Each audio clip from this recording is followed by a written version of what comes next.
Hi guys, and welcome to another Watch Geek video. Today we're doing another unboxing, and I actually got this watch in a trade. So it's used and I feel like it was a good value considering what I traded for. The watch that I bought to trade it was at a significant discount.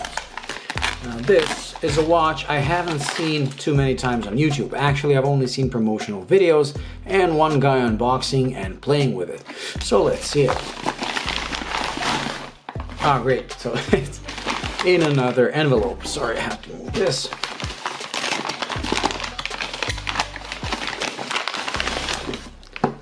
So it's a Gekoda, or Gekoda, whatever you want to call it.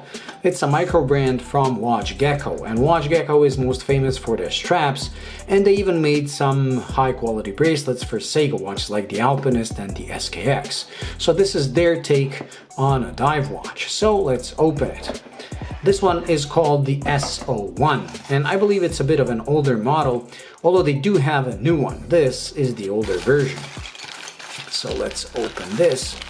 There's this chips, and it looks edible, but trust me, it's not. Very interesting. Now, this is probably, it is the original box, but I doubt the watch was packed like this when it was brand new. It's just probably that the guy who sent it to me packed it like this. Let's move away the chips. There's this. Is there anything else? Yes, there's a... What is this? Welcome. Content. About us. Oh, these are the movements. Miyota 9015. ETA 2824. So they use all the movements found Seiko NH35. And there's even a quartz one. So they obviously use movements that are used by most micro brands today. Now this one, called the Diver S01, is actually using the highest grade of their movements, meaning that it's powered with a Sellita SW. Not a Sellita SW, sorry, by the ETA 2824-2. And here it is. I like the bracelet already. This is, I believe they call it the fine bracelet. And if you follow my channel, you've seen something like this on that vintage Seiko. So this is something that I've even seen on the pre-SARB Seikos, the Spirit models, SCVS or something like that. Oh, this is a nice bracelet. Okay, so let's see the watch. This, according to their web page, is 41.5 with a 42 millimeter bezel, and as you can see, the bezel is wider than the case. And look at the shape of the case. It's pretty interesting with these two almost flat surfaces meeting at this tip. So it's cool, but it's hidden with the bezel. Now, the one thing that I find funny is look at how close the holes for the spring bars are to the case. So you have these pieces of case sticking out. I don't like that part.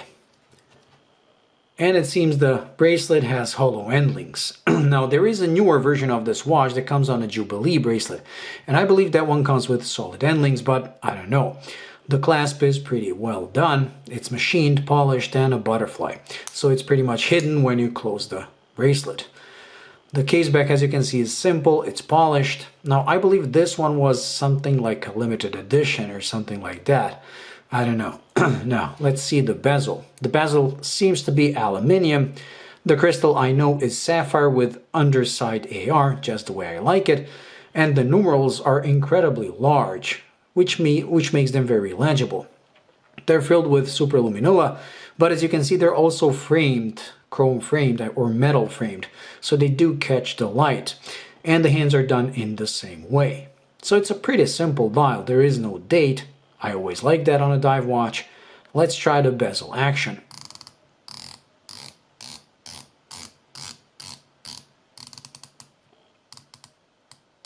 Well, I have to admit it's nice, firm, but easy to grip, so easy to operate. There's a signed crown. It's a screw-in crown as you would expect. It has the winding, being the ETA 2824, and it should come with hacking, just as it does. Pretty cool. Now, this, although being 41.5 or 42 if you include the bezel, is rather long at 52.5. Now, the bracelet does make it smaller because the weight goes down, but still I believe this is going to be too long for my wrist. The thickness is 13.9 if I'm not mistaken, which is a bit much, but it's okay for a diver. Now let's try to put it on the wrist. Now as you can see, there is no there is no chaptering nor any minute markings, giving it a bit of a vintage vibe. But it's pretty cool. Let's try to put it on my wrist and see what's what.